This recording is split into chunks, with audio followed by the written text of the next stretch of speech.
psychological perspectives. There's 3 psychological perspectives. Maybe you want to highlight or shade in this entire row red.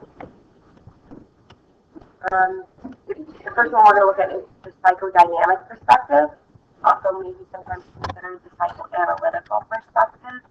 This one came about in 1895. The person who was responsible for developing this perspective is Sigmund Freud. What he really wanted to focus on problems that occur in a person's childhood and see how those issues affect the person throughout their life. So what really happened in your childhood, maybe that causes you to not so much even recognize it, but it definitely influences who you are as a person. Again, that's Sigmund Freud, somebody we study in depth. He really looks at a big word you want to probably know for this one. He focuses on our unconscious motives. And those unconscious motives influence our daily things. So things that we're not always aware of, unconscious, but they still drive us to do certain things. He came up with this iceberg theory, which we will go through in depth at a later point in time. But that's something kind of to connect with this approach. And again, his name is Sigmund Freud, and keywords to consider are unconscious repression childhood. So let me give you an example of this perspective. Let's say when I was little, I grew up with an older sister, and my older sister got a lot of attention, and maybe my parents favored her. I thought they favored her one way or another. For my childhood, that's something that I constantly remember and think about. Hey, that's unfair, and I have this kind of unresolved conflict of this childhood experience. So maybe when I get older, I decide maybe I just want to have one child, or I want to have 7 or 8 different kids because I want to make sure that they have other siblings to talk to. Just me and my sister, and I felt like maybe the relationship, they favored her, and maybe I didn't really feel like I fit in. So I'm not consciously thinking about this all the time, okay? But if I sat back and actually kind of talked to somebody about this, I obviously be conscious about it. But it definitely does impact my daily behavior of how I'm going to maybe raise my kids.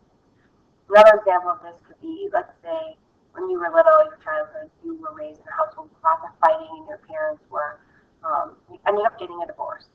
So now you repress it all the way to the bottom of the iceberg. You don't think about it all the time.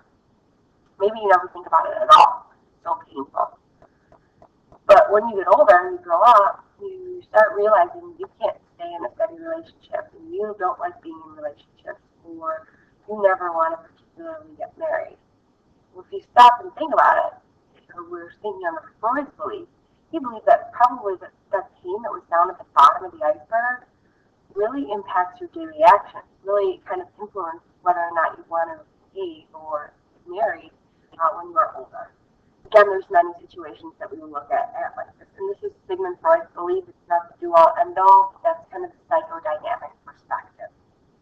Another one that falls under the psychodynamic perspective is cognitive perspective. This one focuses on how people mentally represent the world and consciously try to understand it, the mental process of it, the language and perception of it. This one really focuses on the mind and how we particularly think. So let's say we have an issue where a small child ends up stealing something, and we're very upset with the young child, stole something. From the cognitive perspective, maybe the child stole because he didn't even know he was stealing. He wasn't able to understand right from wrong at this point in time because he was so little. Right? Again, we will look at more detailed cognitive perspective. But some key terms with this one is thinking, processing, storing, memory has to influence why we choose to do certain things. Humanistic perspective, a very positive perspective.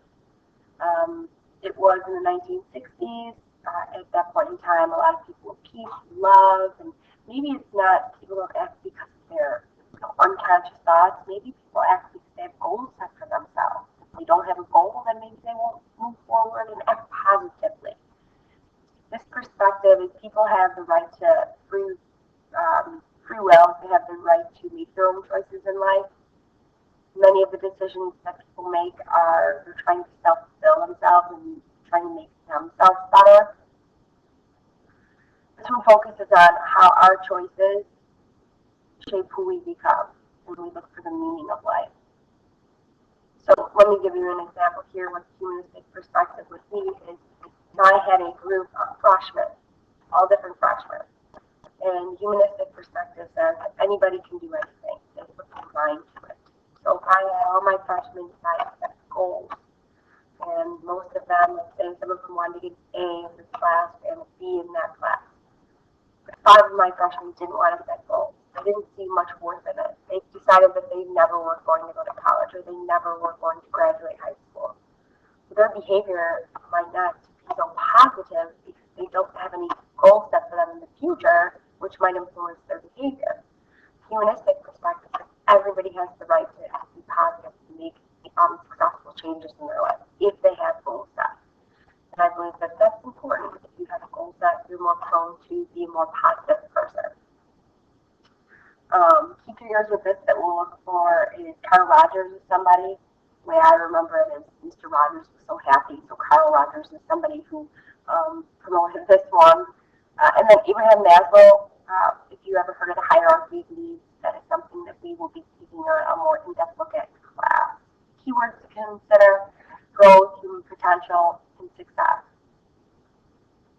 Again, I would shade these 3 areas: humanistic perspective, the cognitive perspective, and humanistic perspective, all under the psychological perspective and the biopsychosocial. They're all red. They all have the way, this whole approach just the way that we think about a certain situation. And the last 2 in your chart, sociocultural perspective. Okay, the first one is behaviorism. It's going to be one of the first approaches. I would maybe highlight this section in green. Behaviorism, otherwise known as the learning perspective. This perspective really looks at our particular experiences, and our experiences reinforce our behavior and how we're going to act down the road. So it says unique experiences and reinforcement guide patterns of development and behavior. It focuses on how our environment shapes who we become. Right? It argues against that free will. So true behaviors feel that we are products of our environment and argue against free will. It doesn't matter what goals you have set. If you've learned a certain thing, you're more prone to do it. The one that I always give an example here would be kind of like John Locke and the blank slate, about that aspect of it. I learned maybe as a child that every single time I did homework, I never got points for it. I never got complimented. I never got any grades for it. It never affected my grades. So in general, I'm going to stop doing homework because it doesn't have any effect on me. Or maybe when I was little, I remember holding my hand over a fire. And it was my first birthday, and I almost touched that fire. My grandpa was video, my grandpa slapped me out of slapped my hand out of the fire. I learned that fire was bad, so now I'm not going to touch it. Another example could be that a little kid in the store, standing at the checkout line, and his mom, and he goes, "Mom, I want the candy." Mom says, he keeps going, "I want the candy, I want the candy, I want the candy." Well, what does the mom do? The mom gives him the candy. So the next time the little kid is in the checkout line, what is the little kid going to want? Going to want the candy. And that's rewarding or shaping your behavior. You're shaping those actions a lot of times based on those punishments, or it could be reinforcements. Watson is somebody that we will study in this section. Skinner is very famous. We also have Thorndike, somebody that we'll look at, and I have lost APT in psychology before. He's very famous for the dog experiment. Keywords to consider here is experience, learned, or reward. This one really deals with your personal experiences.